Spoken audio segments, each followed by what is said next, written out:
বিধানসভা নির্বাচনের দিনক্ষণ ঘোষণা হয়ে গেছে। শুভেন্দু অধিকারী তিনি কি এবার দুটো কেন্দ্র থেকে লড়বেন? একদিকে নন্দীগ্রাম তার নিজের বিধানসভা এলাকা, সেখানটা ছাড়াও আরও একটি হাই ভোল্টেজ কেন্দ্র ভবানীপুর থেকেও কি তিনি লড়তে চলেছেন? তিনি কিছু এ বিষয়ে না বললেও তিনি বলছেন তিনি নন্দীগ্রামটা রাখছেন, সঙ্গে আরও একটি জায়গা থেকে হয়তো তিনি লড়তেও পারেন। শুভেন্দু অধিকারী এই মন্তব্যকে কেন্দ্র করে জল্পনা কিন্তু এই মুহূর্তে তুঙ্গে।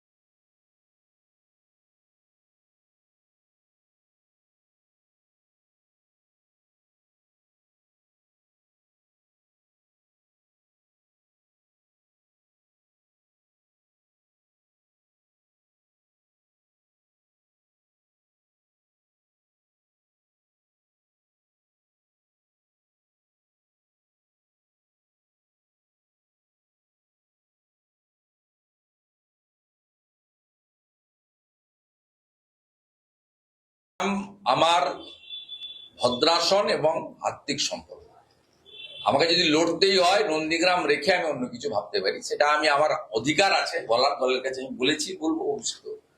নন্দীগ্রাম নিয়ে কোনো দ্বিমত দ্বিচারিতা নেই।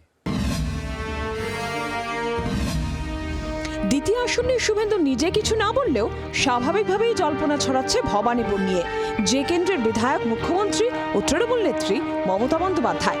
দীর্ঘদিন ধরেই ভবানীপুরে নজর বিজেপির। শুভেন্দু নিজে দক্ষিণ কলকাতার এই হাই প্রোফাইল কেন্দ্রে দৌড়ঝাঁপ করেছেন।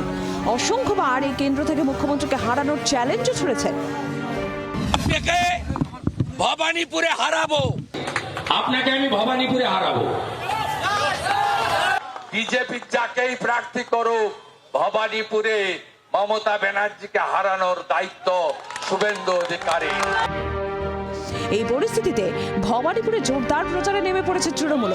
রবিবার মুখ্যমন্ত্রীর কেন্দ্রে বাড়ি বাড়ি গিয়ে প্রচার করেন কলকাতার মেয়র এবং পুর নগর উন্নয়ন মন্ত্রী ফিরহাদ হাকিম। সরাসরি শুভেন্দুর নাম না নিলেও বুঝিয়ে দেন ভবানীপুরে নন্দীগ্রামের পুনরাবৃত্তি হবে না। ফাঁকা কলসি বাজে বেশি। মমতা ব্যানার্জিকে হারানো তো দূরের কথা, মমতা ব্যানার্জি 50,000 থেকে 1 লাখ ভোটে জিতবেন। এটা নন্দীগ্রাম নয়, লোডশেডিং করা যায় না। এখানে মানুষ স্বতঃস্ফূর্তভাবে মমতা ব্যানার্জির পাশে ছিল, আছে, থাকবে। শেষ পর্যন্ত যে দল যাকেই দাঁড় করাক না কেন, ভবানীপুরের ভোট যুদ্ধ যে এবারও হাই ভোল্টেজ হতে চলেছে তা নিয়ে বিন্দুমাত্র সন্দেহ নেই। ক্যামেরায় রঞ্জিতের সঙ্গে প্রবীর ও কিরণের রিপোর্ট, জি 24 ঘন্টা। বাংলার আওয়াজ, বাঙালির আবেগ, জি 24 ঘন্টা।